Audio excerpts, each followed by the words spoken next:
Good evening, everyone, and welcome. We want to thank you for joining us for this virtual community lecture focused on childbirth education. Childbirth, what to expect. I'm Renee Corner. I am the OB Care Coordinator here at Providence, Little Company of Mary and Torrance, and I will be your moderator this evening. We are joined by Dr. Mia Sanders-Madati. And before we get started, I wanted to do a little housekeeping and let everyone know that this is an hour-long presentation. We will have plenty of time for questions at the end of the presentation. So you'll see you have a Q&A box. So throughout the presentation, as you're thinking of questions, because easily they can be forgotten, just type them there in the Q&A and we'll be sure to follow up with that as we get closer to the end. We will do our best, of course, to answer any questions at the end. We will not be opening it up for attendees to speak on this webinar, but we will certainly get to your questions. Before I introduce Dr. Sanders for the evening, I wanted all of you to know that the information provided during this program is for educational purposes only. You should always consult with your healthcare provider if you have any questions regarding your personal medical conditions or treatment. So again, thank you for joining us. Now it is my pleasure to introduce Dr. Mia Sanders-Madati. Dr. Sanders is a licensed physician for over 22 years, went to medical school at Loyola and did her residency at Morehouse. Dr. Sanders began serving patients at Kaiser, but for the last 8 years has been working with patients here in the South Bay with our Providence PMA group. I have had the personal pleasure of attending births with Dr. Sanders, not only as the OB Care Coordinator, but also as a doula. And I have witnessed her calm, skilled, and attentive ways many times, as well as learning from her during our time together with Cherished Futures for Black Moms and Babies, where her compassion truly shined through. So without any further delay, Dr. Mia Sanders-Madati. Good evening. Thank you, Renee. I truly appreciate that. And thank you for your kind words. I also want to thank Providence, Little Company of Mary, for allowing me to speak today and to speak to all of you. So welcome. And today we are talking about childbirth and what to expect. So Renee told you a little bit about who I am, but I would like to just talk a little bit more about me throughout this presentation. Also, I would like you to think of this not really as a lecture, but as having tea. I was born at University of Michigan while my father was doing his cardiovascular surgery residency, but I grew up in Mississippi. And I just foresee us sitting down, in my parents' backyard with the sun shining, the trees on us, and just talking about childbirth and the miracle of life. And this process which you should embrace, be educated about, and something that you will always remember. So let's begin. Okay. So first of all, before we really talk about childbirth, I want to just talk about Providence and our mission statement, which is, as expressions of God's healing love, witnessed through the ministry of Jesus, we are steadfast in serving all, especially those who are poor and vulnerable. We set the highest standards at Providence for ourselves and ministries. Through transformation and innovation, we strive to improve the health and quality of life in our communities. We commit to compassionate, safe, and reliable practices. So first of all, let's talk about getting ready for your big day. Prior to coming to see us at the hospital to have the birth of your baby, you should definitely see your OBGYN and your midwife as scheduled. You should make a birth plan and discuss it with your OBGYN. With that birth plan, you can do it on our Circle app.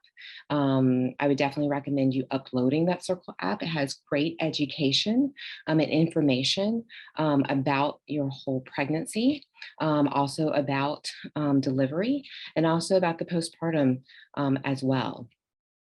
I would recommend, reading and attending classes, speaking with family and friends, taking care of yourself as much as possible and whatever that means to you. This is a beautiful moment in your life. And there's a lot of changes in your body, hormonally, emotionally, and you need to respect that. You want to try and order a breast pump at this time. You want to prepare your bag. You want to also identify your tribe. So the tribe is people that you love and who you want to be a part of this experience with you. Those who comfort and support you in so many ways. And also consider even doing a playlist for the birth. Okay. So while you're speaking to your OBGYN or your midwife prior to the delivery of your child, you want to also just ask questions like, how will you be delivered? This will be determined by your preference, also mainly a conversation with your provider. We really do try to have vaginal deliveries, but sometimes cesarean sections are necessary or indicated for medical reasons, like if the placenta is not in the correct location, if the baby is breech, if thinking of other situations, but those are the main situations or if the baby is maybe growing not well. Sometimes a cesarean section is asked and vaginal delivery cannot occur. You also want to ask your doctor about the time frame in terms of when will you be delivered? Will you be delivered naturally? If you go beyond your due date, how long does your provider allow for their patients to go beyond their due date? A lot of times, some people will say more around 41 weeks, but usually most providers don't allow their patients to go beyond 42 weeks. But once again, it is a discussion with your provider. You also want to just ask a lot of questions and you want to discuss your thoughts, fears, and excitement about delivery at this time. Okay. And will you need assistance with labor? Once again, you have to discuss this with your obstetrician, midwife, about if an induction labor is indicated or appropriate. A perinatologist may give you guidance at this time with regards to the decision. Your obstetrician will notify you of the date and time if it's scheduled. The hospital will coordinate COVID testing, usually about 2 to 3 days prior to the date if needed. In some circumstances, induction may be delayed due to circumstances on the floor. Our goal is to really maintain quality of care and safety on the labor and delivery floor at all times.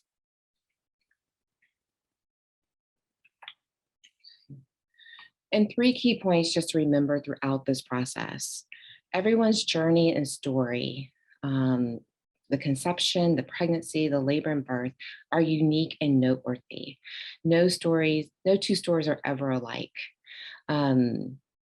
One thing I've learned through my time being an OBGYN is that all women want respect, kindness, and empathy.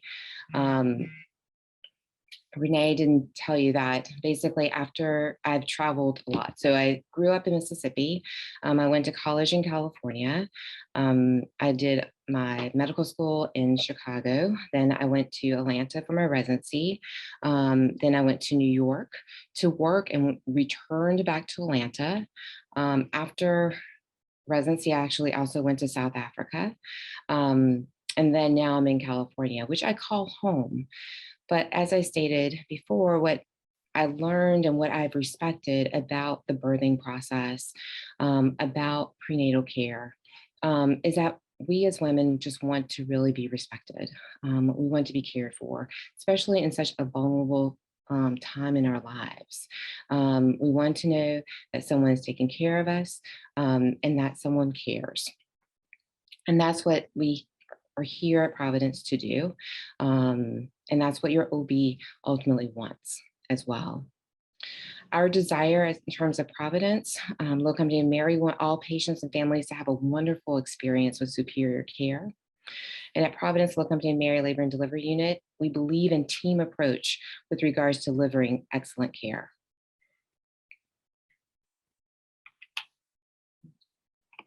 So what should you bring to the hospital? I would say health insurance card, your technology and chargers, your pillow and blankets, aromatherapy, toiletries, comfortable sleepwear, bathrobes, slippers, underwear, including nursing and bras, your socks, your hair ties, your snacks, your baby outfit for home, baby socks, and also the baby car seat.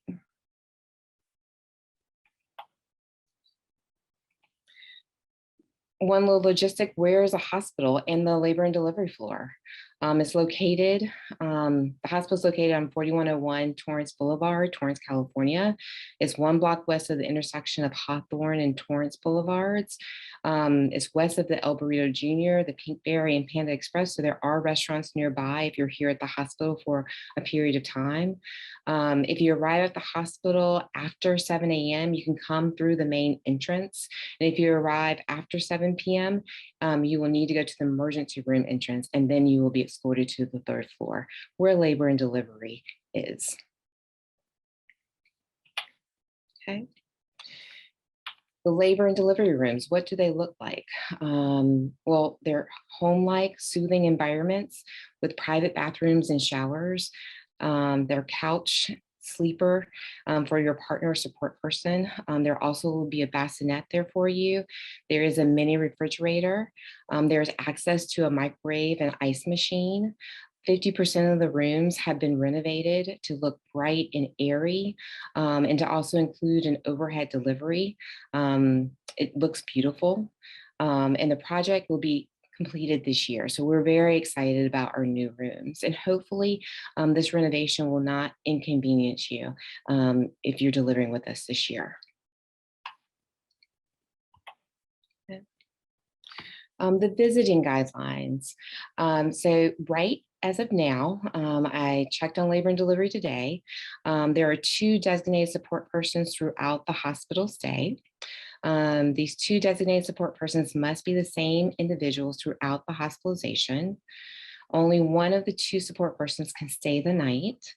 The second designated support person can visit and deliver anytime between 8 a.m. and 8 p.m. If you have a contracted professional doula, she will also be allowed in addition to your designated support person throughout your labor, delivery, and recovery. Once the recovery period is over, the contracted professional doula is asked to leave.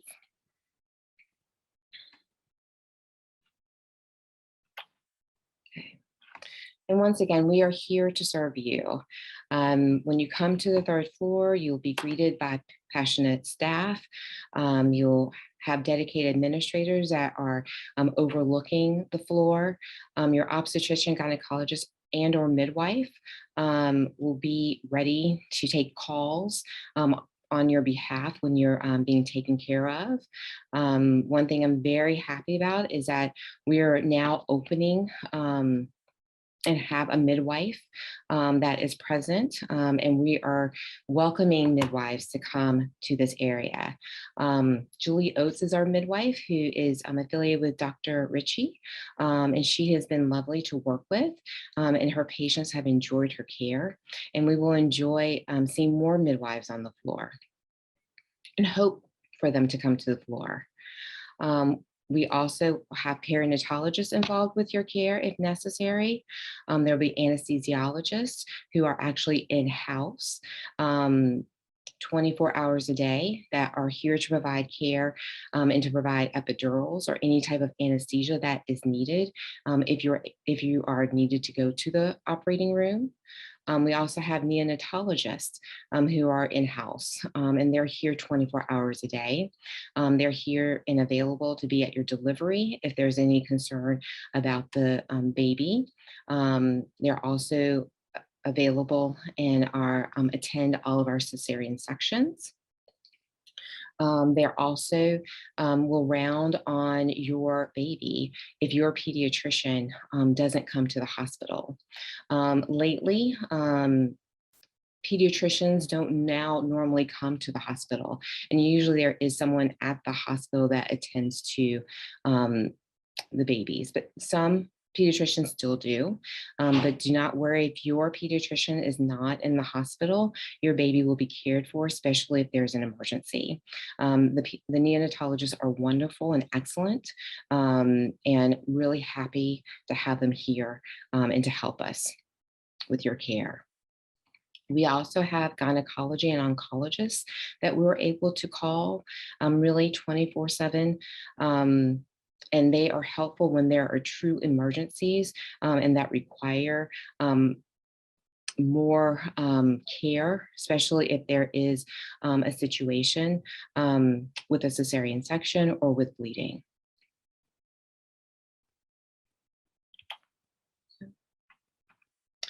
The birthing process, once again, just want to note that birth is an opportunity to transcend, to rise above what we are accustomed to reach deeper inside ourselves than we are familiar with, and to see not only what we are truly made of, but the strength we can access in and through birth. And I would say that's not only for the mother, that is for the entire family, and that is for us as well, like your caregivers, your providers.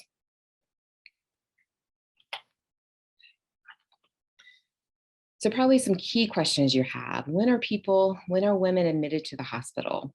Usually when your water breaks, when we deem that you're in active labor, which is usually consistent contractions. Cervix is greater than or equal to 6 centimeters when you're dilated. So your cervix can be as closed as a sausage, and then it can be as dilated at 10 centimeters. We also talk about effacement when we talk about the cervix. So if you think about your cervix being more like a sausage, that is very thick and that would be not dilated at all, but that has to become like a balloon and as thin as paper. Cervical change after 2 hours. If a patient is in significant pain, you require pain medications. If there's an illness, vaginal bleeding, and uncertain of the etiology, and if there are concerns of preterm contractions. When should I come to labor and delivery? Well, sometimes there can be early labor, and you just don't know. As my grandmother would say, you just know when you're in labor. But with that early labor or with those false contractions, they can be mild to moderate. They can be every 5 to 20 minutes apart. They can last 30 to 45 seconds. They can be regular or irregular. They can last several hours to even days. And with that said, sometimes we just don't know whether or not you're in early labor, or active labor, unless you come in and we evaluate you. So that evaluation could be potentially at labor and delivery or at your provider's office if it's during the day. If you're in active labor, definitely, we would like for you to come. That means you're having moderate contractions. They're 5 minutes apart. They're consistently strong, and they're lasting 30 to 70 seconds. If your water breaks, especially if you are what we call group beta streptococcus positive, which is a test that is done at 36 weeks. That is a bacteria that is normal for women in 20 to 30% of women. However, if the baby is exposed to that bacteria, it can sometimes cause an infection. In addition, we worry about infection of the uterus for prolonged labor. So we'd like for you to come in and be open to the idea of having antibiotics, usually is penicillin, which we will give in an IV. Also, if there's decreased fetal movement, we would also like for you to come in to be evaluated.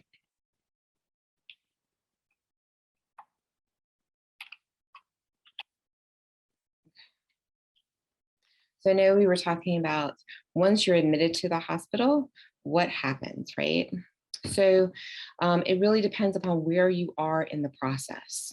So if you're being induced for a medical indication or for if it's past your due date, An induction can take several days, so be prepared. It requires what we consider cervical ripening, where the cervix is really thick and closed. So we give you medications, or we can actually do a mechanical ripening to help the cervix ripen. So with medications, we here at Providence give Cytotec, which can be given orally or it can be given vaginally. And that's usually given every 4 hours for a total of 6 doses for 24 hours. And during this time, we definitely have you on the monitor. We're looking at the baby. We're looking at your contractions. What we're concerned about, if your contractions become too often, like every minute to 2 minutes, that's when we would intervene and give you maybe fluids. And hopefully with those contractions though, you would dilate. In addition, we also can do something called a Foley balloon, which is inserted into the cervix and can stay in the cervix. And it's distended with water, about 60 cc's. And it can stay in the cervix roughly about 12 hours. That process can actually be performed in some medical offices. They can also be performed in the hospital. Not only can we do the Foley balloon, we can do it in conjunction with the Cytotec to help with the induction, to help with your cervix. But once again, this is something that you should definitely discuss with your provider. Ask all the questions and understand what you feel comfortable with. Once we ripen your cervix and you start having contractions, you may also need to have IV medications, which is called Pitocin. And that basically is given also in your IV. It is adjusted about every 30 minutes. At this time, we're still looking at your contractions, looking at the baby, making sure everyone is doing well. Also with the induction process, there's always a possibility of a C-section, but our goal here is really to have a vaginal delivery.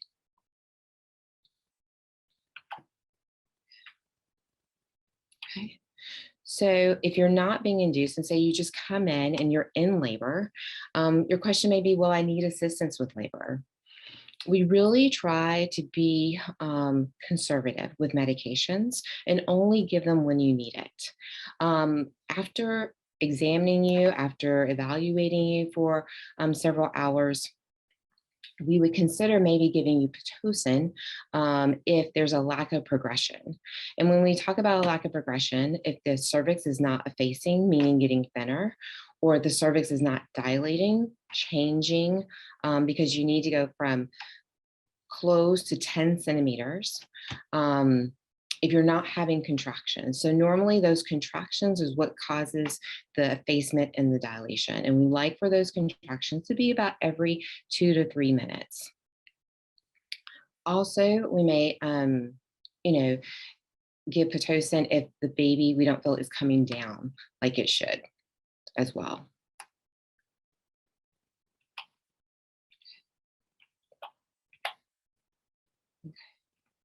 So while you're in labor, I'm sure a question that most of our women have is, how do we manage pain during this delivery, during this labor process? A process that can take a matter of minutes, or a process can take a matter of hours and days. So with the process, I just recommend you being patient. And during this process, there should just be ultimate communication. So when you do a birth plan, I would think of, how do you want to manage your pain? I'd also say to be open, especially if this is your first pregnancy, you're not familiar with your pain threshold, nor are you familiar with the process. But we are here to respect whatever you desire. So different options for pain management are definitely natural means. We encourage our moms to be active in terms of walking in their rooms, walking in the hallways. We also have balls that you can rock on. You can bring your own ball if you like to. You can definitely be in different positions. During this process, we usually do recommend that we still monitor the baby. So we do have the ability to still monitor the baby in your contraction through a Wi-Fi. So you're able to be active, and we like for you to be active. You can also immerse yourself in water. So we do have a bathtub that is accessible. We only have one on the floor, so it also means that if there is access, we definitely will provide it, but sometimes it may be actually being used. But hopefully during your process, we can provide that for you. We also recommend relaxation with music. Like I said before, preparing with a birth playlist, meditation. I usually recommend patients to do breathing exercises beforehand, consider yoga, also incense. Aromatherapy can help during this time. Also, your partner can massage your back, lower back, massage your feet. If you have a doula available, they also can give great support in this area as well. So those are natural means of pain, of alleviating your pain. There are also IV medications that we can offer, which are usually short-term. And our concern about those IV medications is that they can affect the baby because it actually goes through your bloodstream. So some examples of IV medications are Stadol, fentanyl, Nubain. They are available. We usually give it more so when you're earlier in your labor process, and definitely try not to give it closer to when you're about to deliver, because we don't want to affect the baby. And then also you have your epidural, which the anesthesiologist on call will provide. They usually do consults during the day and can talk to you about an epidural if it's something that you're interested in and you have questions about. There are two types that we offer at Little Company Mary: the walking epidural, which is about 50% of the traditional epidural. With that walking epidural, you are able to walk around, you're able to go to the bathroom, you have much more flexibility. But also with that walking epidural, if you're not able to tolerate the pain and you feel like you need more pain medications, then the anesthesiologist can bolus you and give you a traditional epidural. With the traditional epidural though, you are more or less in bed because we worry about falls. And also usually a Foley has to be placed to help drain your bladder, because a lot of times you don't have that sensation to urinate, and we don't want to cause injury to your bladder. Okay. So which staff will be present for your delivery? When I was thinking about this lecture, I just thought about, sometimes we don't talk about how many people may be in your actual delivery, and sometimes that can be a little bit overwhelming. We try to make it as calm and quiet as possible. So usually there's always a laboring nurse who's responsible for the patient and takes care of the patient, and is usually with you when you are pushing and then when you're delivering. There's what we call a baby buddy nurse who is there that comes right before the delivery and is responsible for the baby, and will also give care to you and talk to you about breastfeeding once the baby's delivered.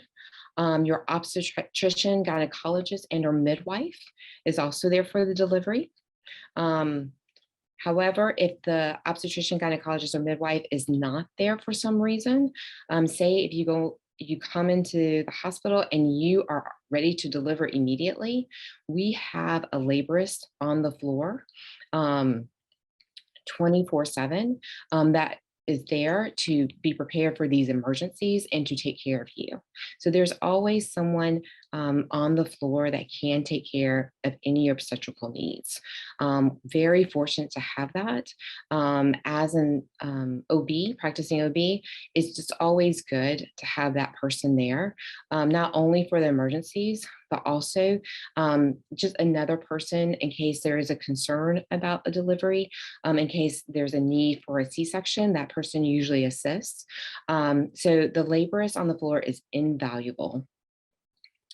The neonatologist, if there's some concern about the delivery, if there's some concern about the fetal heart rate, the neonatologist and the NICU team are called to assess the baby. There's also a technician who may come after delivery who's responsible for the supplies, and sometimes additional nursing staff. So in case we're concerned that this is a large baby, or if we're concerned if there's like potentially a shoulder dystocia, meaning that we're concerned about the baby being large or about the abdominal cavity being much larger than the head, and afraid that the head will deliver, but we may have a little bit of difficulty delivering the body, then sometimes we ask for more nursing staff to be there and to be present. Okay. So now it is time for you to deliver your beautiful baby. You have reached 10 centimeters. So depending upon where the baby is lying, if the baby is lying a little bit high, then at that time we may recommend that you just sit and wait for an hour and see if the baby will calm down naturally with your contractions. And to also see if you start having pressure and the sense of pain to want to push. Sometimes it's nice to naturally do it and naturally to be able to have that kind of sensation and to be able to push.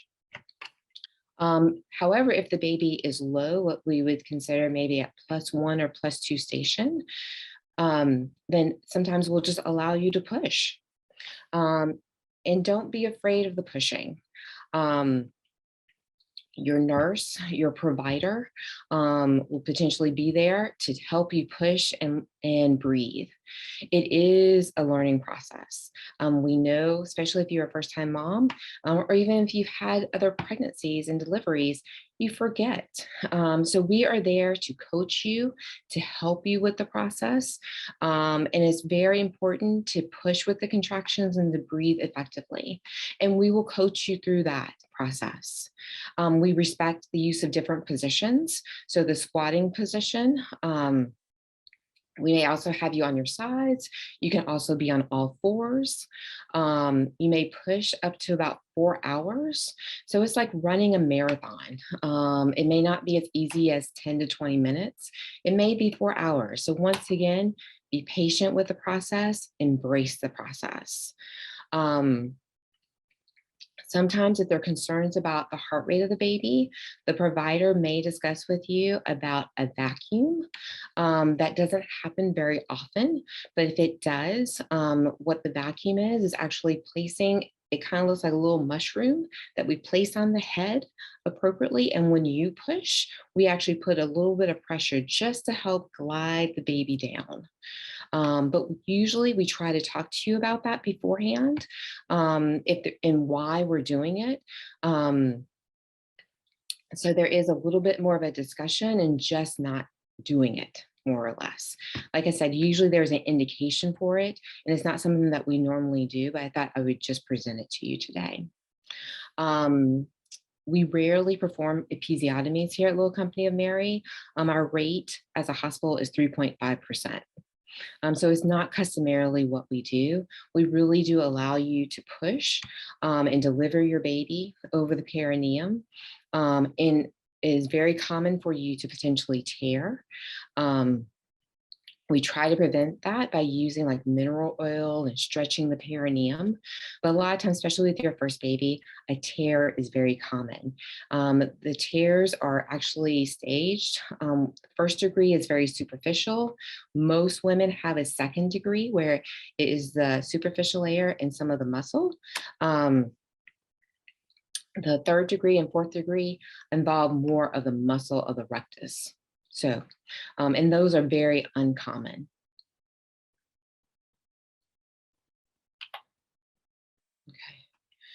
If a cesarean section is needed, once again, we really try to communicate why there needs to be a C-section and have a discussion with you about it. We all try to, like I said before, have a team approach. It's a discussion and a conversation. All of your questions should be answered. We try and obtain verbal and written consents. Sometimes if there is an emergency, we're not able to potentially discuss a lot, but we try and speak to you as much as possible. In the operating room, about 0 to 1 persons can be in the operating room. So if it's a true emergency and if you're having requiring general anesthesia, then we unfortunately don't allow your supporting person to be there. But for other cesarean sections, usually there is 1 person there. The cesarean section usually takes about 30 to 60 minutes. Delayed cord clamping is performed. Gentle cesarean section is also performed. And baby bonding time with the partner usually occurs. So usually after the baby is delivered, the baby will go to the bassinet with the neonatologist and will be evaluated. Your partner will be able to cut the cord at that time, take pictures, and then the baby will be brought to you if you are desiring that. We can also put the baby on the chest if possible, depending upon the situation. Right before we are actually finished with preparing you, the partner and the baby usually go back to the room for baby bonding time. And the partner at that time will do more of like the golden hour. Just so that you know, our NTSV rate is wonderful. We're happy to say that in January, it was 11.4%, and in February, 6.1%. And the target for the nation is 23.6%. And this rate is important because it is how we are defined in terms of our C-sections. We had noticed in the 90s and the early 2000s that we were doing more than 30% cesarean rates across the country. And, with any surgery, there are complications. You worry about bleeding, infection, injury to the other organs. Also, you worry about subsequent future pregnancies. It can increase your risk of an abnormal placental presentation and also increases the risk of a repeat C-section. So in the last 2 to 3 years, we've really concentrated as a hospital, as providers, to make sure that when we do C-sections, they are indicated and not just to perform them. We really want to give our patients the ability to have a vaginal delivery if possible. As I spoke a little bit alluded to, we do delayed cord clamping after the baby is born, at least for 30 seconds. The benefits include an increase of red blood cells, 30% increase in neonatal blood volume, and decreased risk of iron deficiency anemia. It decreases also the risk of necrotizing enterocolitis and intraventricular hemorrhage. The risks include hyperbilirubinemia, which may cause jaundice and require phototherapy. But the studies have really shown that this risk is very low. Okay. The golden hour, we definitely recommend and advise for all of our patients who have a vaginal delivery. And that golden hour is considered the first hour of birth when the mother has uninterrupted skin-to-skin contact with her newborn. Babies are placed tummy down on their mother's stomach. It allows for baby-led initiation of breastfeeding and breast crawl. It allows for baby to regulate their temperature and respiration. It promotes mother and baby attachment. It improves breastfeeding success rates and boosts baby's immunity naturally. And just want to speak about postpartum care because we concentrate so much on the labor and the delivery that really, after you deliver, it's really the beginning of a whole new story. And so that whole new story can occur in a private room on labor and delivery, or it can also occur in the postpartum wing. It just depends upon the situation. Nurses and lactation consultants will assist with breastfeeding. We have a great team of lactation consultants that will definitely help you with the breastfeeding process. They're usually in the hospital between 8 a.m. and 5 p.m. As I said before, the neonatologist or the pediatrician will see the baby daily. Something that you may experience after delivery, and just to be patient with yourself and loving to yourself, is that you're going to experience extreme fatigue. You're going to have muscle aches, especially in your shoulders, your arms, and your legs, especially from pushing. So just be cognizant of that, and make sure that you ask that your support people really help you during this time. You may also have leaking of urine. So that is very common. If it continues after about 2 or 3 days, definitely inform us, but it can be very common. When the baby is delivering through the vaginal canal, and even before then, the baby's pressing its head on the bladder, causing some injury to the bladder, it can be difficult for your bladder to be able to hold urine like it once did. So just be aware of that. Also, you may have bleeding for 6 weeks after the delivery. After a vaginal delivery and baby is doing well, most people leave after 24 hours after the birth. And after a cesarean section and baby's doing well, most women leave about 48 to 72 hours after their delivery. So what I want to say is, you got this. If you look at our website, we talk about you got this, and we are here to serve and to make sure that you have a wonderful experience.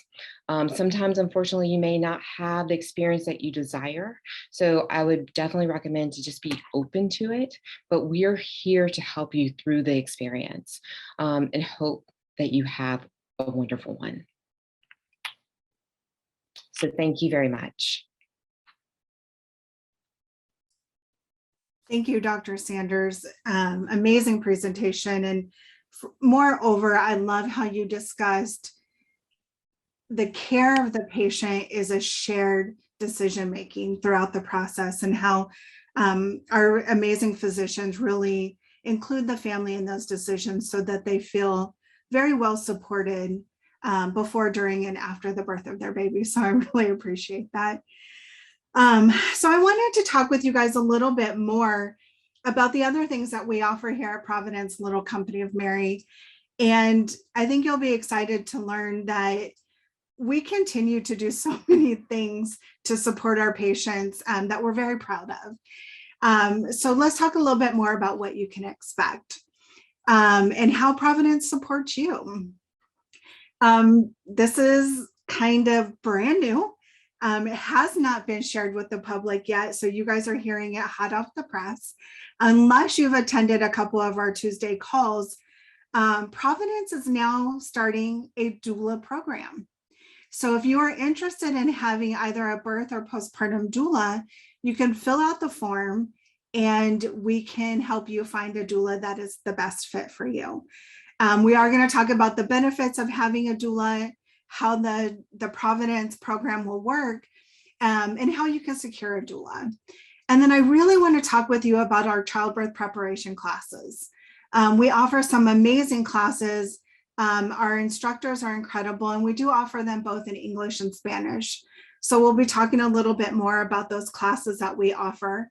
And I do want to dive into the Circle app a little bit more and how it can be an amazing tool for new families. If you don't know, the research has certainly shown that by having a doula, both birth and postpartum, it can increase your overall birth satisfaction by 73%. And obviously that can give you cause for pause for a moment, and we can always dive into that during the Q&A a little bit more. By having a doula, it helps decrease postpartum mood disorders. We are very passionate about maternal mental health at Providence. You will find that during your pregnancy, you are screened for this. Also, when you join us in labor, we screen you again, and then again postpartum. And I want you guys to know that everybody, all of our patients are screened. We're not singling anybody out, but we feel so passionately about this that we want to be a resource for you should you need it. People who have a doula will have better breastfeeding success. Their patient education prior to birth is increased. You may have a decreased need for long hospital stays. You'll feel very well fed, educated, and you may bounce back super quick and just want to go home and snuggle with your new babies a little bit more. Patients have reported that they have shorter labors. C-section rates are decreased. And obviously we do help engage our partners, the family's partners. So doulas provide non-medical support. They certainly work within their scope. Doulas can be contracted as part of the care team. We have been allowing doulas the entire time at Providence because we do understand that they are an important part of the care team. So we still feel that way. As you heard Dr. Sanders talk about, you can have 2 visitors and a professional doula. So doulas are not considered visitors. Certainly, we want to make sure that the doula support is affordable for all of our families. And those who can't afford it should still have the support of a doula. Our doulas will be meeting monthly for growth and peer review, and they will always have a backup doula for you should they become ill or they're on another birth. So you will be covered. You can find out more on our website. It's actually been up on our website for a couple of weeks, but some people just didn't know it was hiding there. But the Providence doula program is on there. Just type in doula program. Also on this same page and within the Circle app is where you will find the birth plan builder. So if you want to build your birth plan, you go in and answer a series of questions and it will populate a single page, a birth plan for you. And that comes directly to me and we make sure that it gets into your file. So how it works is that you and your partner can decide if you want a doula. You fill out the doula request form on our website. You will be given some names and numbers of the doulas that are available and meet all of your qualifications. And then you'll choose the doula for you. And then we will contract with you to secure your doula. And remember, doula support is for all birth and postpartum preferences. Doulas provide non-judgmental support. So whether you want to have an epidural, you want to try to have a physiological or natural birth, or even if you're having a cesarean, a doula can be there for you.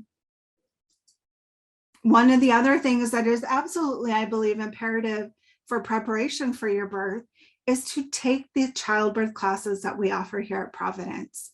Our classes are offered multiple times throughout the month. Even through the hardest part of the pandemic, we made sure that our classes were very interactive and went online very quickly so that we can continue to help you feel very well prepared for the birth that's coming up. We revise the curriculums. Again, we offer them in English and Japanese. We have very well educated and compassionate instructors. The maternity tours, we cannot still take you up onto the floor. It's just not safe to do that right now. So a postpartum nurse, myself, and Patty, who does the tours, did a very interactive video. So she will talk with you about that during the tour. She'll show the video. You'll know everything start to finish when you come into the hospital. And then Kate, who's one of our childbirth preparation instructors, has been teaching for such a long time, and her compassion for making sure that you are very well prepared when you come in is obvious. She'll talk about timing your contractions, when is a good time to go to the hospital, and give you lots of techniques on how to cope with labor. And then we have our breastfeeding basics class. Yvonne teaches that class. You want to take this class prior to baby arriving so that you understand the basics. If you're planning to breastfeed, you'll get baby latched on right away. And then our nurses can certainly help you with that. And we do have IBCLCs on the floor. Of course, they're in high demand, but they certainly try to get to each one of our patients when they're on staff. And we do have a breastfeeding support group currently that has not resumed in person, but we're hoping when we get the green light, we can go back to doing that. And we have our baby care basics class that talks about how to care for your newborn, how to burp a baby, feed a baby, bathe a baby, all of those things that may be brand new for you. And then every Tuesday, Patty and I do what's called the Bagels, Birth, and Babies call. And it's at 10 a.m. every Tuesday. And this is where we are answering amazing questions.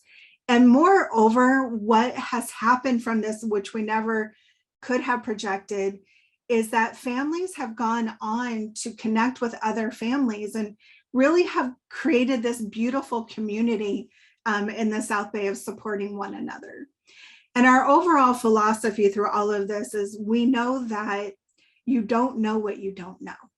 So our job is to help plant the seeds, give you great information like Dr. Sanders was talking about so that you can do the research, have great conversations with your care provider, and be part of that decision-making throughout the process. And lastly, I said I would talk about the Circle app. Please, if you get a moment, scan the QR code, download the Circle app. You will be amazed at what you can find in here. There are great breastfeeding trackers, additional trackers that you may find helpful for yourself. You'll get by the trimester guidance. It certainly connects with my chart, and there's beautiful, helpful articles in there and reminders where you are in your pregnancy. There's great maternal mental health support throughout in there. And like Dr. Sanders said, you will certainly find the birth preference builder in there as well. So I want to thank you for letting me share with you a little bit more about what we have coming up or what we're currently doing. And before we get to the questions and answers, we want to do a little bit of a poll, if you will.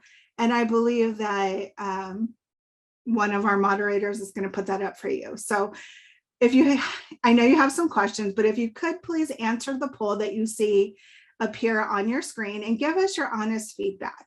We would greatly appreciate it. And then now we'll go ahead and go into some of the questions and answers. Does everybody see the poll there? Just by a raise of hands. Fantastic. We're right at 6:30. So if you feel that you do need to go, we thank you again for joining us. But if you'd like to stay around for some of the Q&A, we'll jump right into that now. And the poll will stay up for just a little bit longer. So one of the questions that we had was, did Dr. Sanders say that after 7 p.m. we admit via the emergency room? And that is absolutely correct. So the front doors will close. You will enter in through the emergency room. I can assure you they do not like to see pregnant, laboring families at all. So they will get you up to the 3rd floor right away. How do I know if I'm dilated? So one of the great things that you'll learn in the childbirth preparation classes is how to determine where you are in the process and when is a good time. But nothing can tell us for sure until you come in and an exam has been done and they can tell you, oh, you're 3 centimeters, 5 centimeters, or you're ready to deliver. How long does a walking epidural last versus traditional? You will find that it does provide some comfort, the walking epidural, along with movement. And depending on the anesthesiologist and the conversations that you guys have will determine the strength of that. And at any point, if you feel like the walking epidural is not providing what you need, then they will always give more medication if you request it for a more traditional epidural. Do we need to register our doula with the hospital? No. So if you already have a doula, please make sure that she just brings a copy of her contract with you to show that she's working in a professional manner. Oh, am I allowed to record my birth? So that is a great question for your care provider and the nurses in the room. Not all of them are going to give consent to be on camera. So please have that conversation with them in advance. And how do you recommend finding a doula? So we can certainly help you with that, but at any time you can absolutely find and secure and contract any doula that you would like. So outside of our program, feel free to find a doula on your own. And what's most important to us is that you find a doula that meets all of your needs. Are lactation consultants available on the weekends? So our IBCLCs do work throughout the week and weekends, depending on the schedule. So hopefully somebody will be there to support you if you deliver on the weekends. You guys, these are great questions. We have so many questions. Is there a forum for soon-to-be parents, a way to make friends? Yes. So join the Tuesday call for sure. As soon as we can get together in person, we would love to bring that back.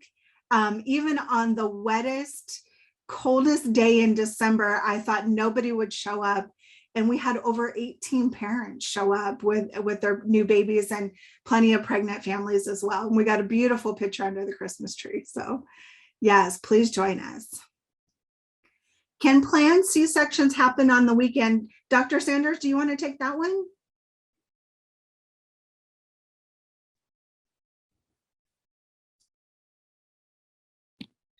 Sorry, I'm juggling two computers, but yes, scheduled C-sections can occur over the weekend. It just depends upon the scheduling and the weekend. So it's just dependent upon the schedule and also dependent upon your provider. But at least our group, we do schedule weekends, do schedule C-sections on the weekend. Great. And these are really great questions. The only other thing I was just going to add to how long does a walking epidural last versus a traditional epidural? It can last up until you deliver. You don't have to convert it to a traditional epidural, but it is available for you up until you deliver. Yeah, thank you for that, for sure. Are the doulas support provided by Little Company of Mary? And probably, Renee, you're best to answer about the doulas. I'm trying to get through those, so thank you so much. Are the doulas support provided by Little Company? Does it go through insurance or is it private pay? Please expect to be out the fee for a doula if you are paying for a doula, but there are many insurance companies that are reimbursing for doulas. In fact, right now, SB 65, although it's been postponed until January, is a very important bill that's been on the table where Medi-Cal will cover for birth or postpartum doulas.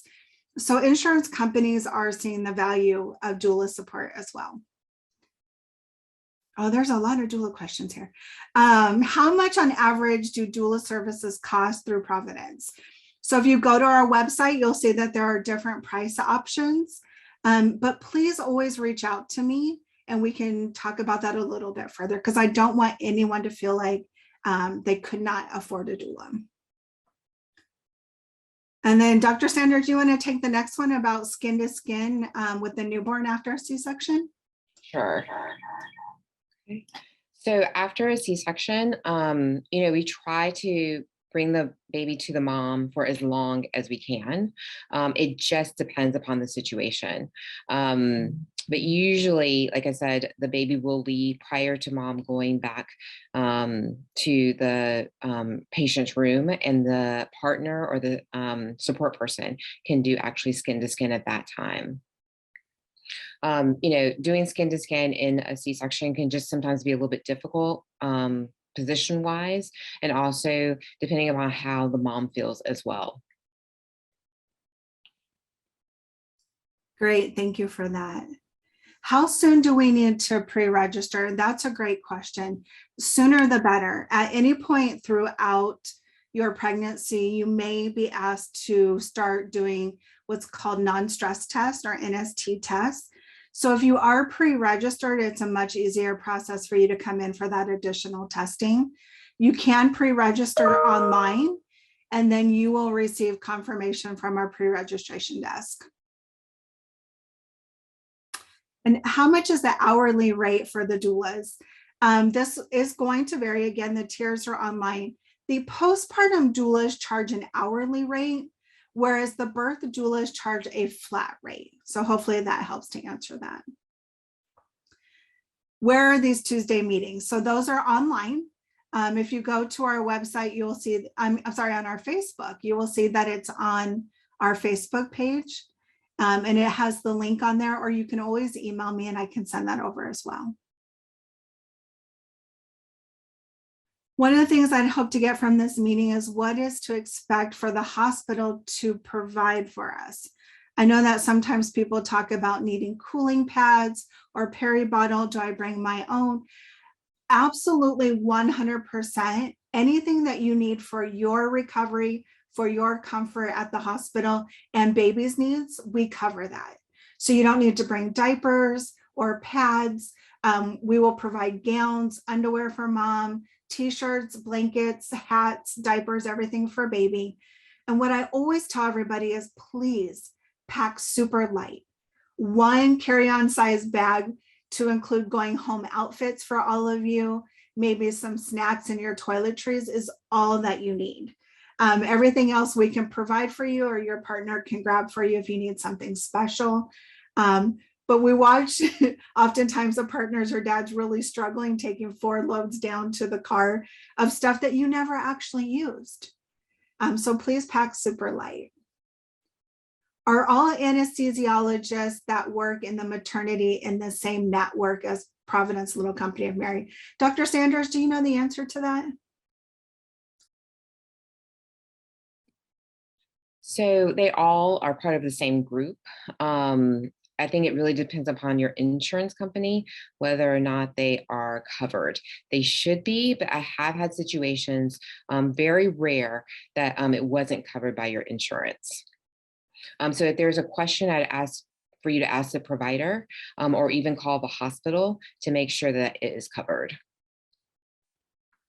And there was another question, Dr. Sanders, suited for you, is what is the internal fetal scalp monitor?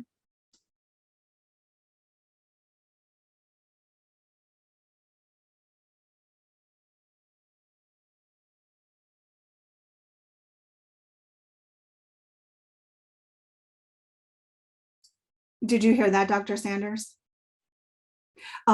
They're wanting to know what is the internal fetal scalp monitor. Can you elaborate on that? So the internal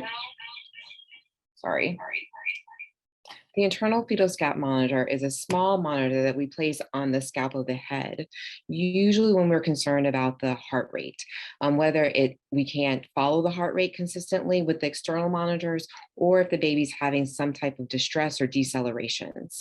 It allows for more accurate reading of the heart rate. Usually it's only placed though if there is some concern about the baby or some concern or some distress. It's taken off usually at the time of delivery. It's a single small little wire basically that's placed inside the scalp. It should not cause any scar or any harm to the baby. And like I said, it sometimes can just fall off on its own, or it's removed right after the delivery. Great, thank you so much for that. Another question, we're down to just the last couple here, which have been fantastic. Again, thank you guys. Go ahead. One of the questions is, are photographers allowed? Again, if that's one of your chosen support people at this time, we don't tell anybody that they cannot be there, but certainly be mindful of the care providers that are caring for you while you're there. They may not want to be photographed. And Dr. Sanders, does your team have any particular rules around photography? We do not have any particular rules. It's basically dependent upon the provider and what they're comfortable with. We do say if you are birthing, or if you're photographing the delivery, to make sure that you don't have the faces of the staff in it. Sometimes the provider may not want to be photographed. So it just depends upon the provider in our group. We definitely encourage right after the baby is delivered to photograph, and we have no issues with that. We also recommend or advise like FaceTime, so other people can be also involved, especially in light of COVID and the regulations. Thank you so much for that. We just have 2 more questions here. What is the difference between a spinal block and an epidural? Dr. Sanders, would you like to take that one too? So an epidural, So an epidural is actually a catheter that's placed in the epidural space. And that gives you a longer a longer time frame of medication, because medication can be continuous going through that small little epidural, which kind of looks like a little straw, which the anesthesiologist places usually, I think, in the spine of L3, L4. And so that gives you continuous pain medication. A spinal is actually usually done for more of a short term, and we do that for like scheduled C-sections when we don't think there is going to be a complicated case. It usually lasts for about 1 to 2 hours.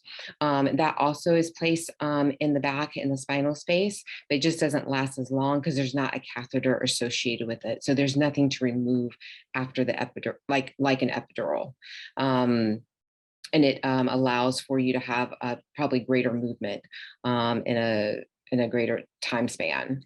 But they both basically, the goal of both of them is to decrease pain from the belly button down. Great, thank you. And we're going to answer just one more question. Again, you guys, the questions have been amazing, and we thank you for staying over.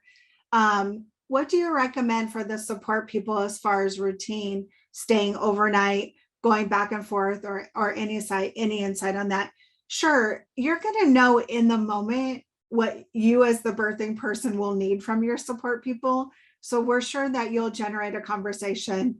There is a pull-out sofa for one support person in labor, and the same over in postpartum. So certainly you'll make that decision for you and your needs at that time. So we want to again thank you guys for taking the time to listen and ask questions. And a big thank you to you, Dr. Sanders, for taking the time to provide us with this valuable information. Please know that we will be sending out a recording of the presentation to all of the attendees. We will also be posting this on our Facebook page for everyone to be able to view and share. You can find us at Little Company of Mary South Bay on Facebook. For additional information on what you learned this evening, you can call me directly, and I can put my phone number in the chat, or better yet, you can email me. Or to schedule a physician appointment, please call our Patient Engagement Center at 1-888-HEALING, HEALING. Thank you again, and enjoy the rest of your evening. We really appreciate you. Thank you all.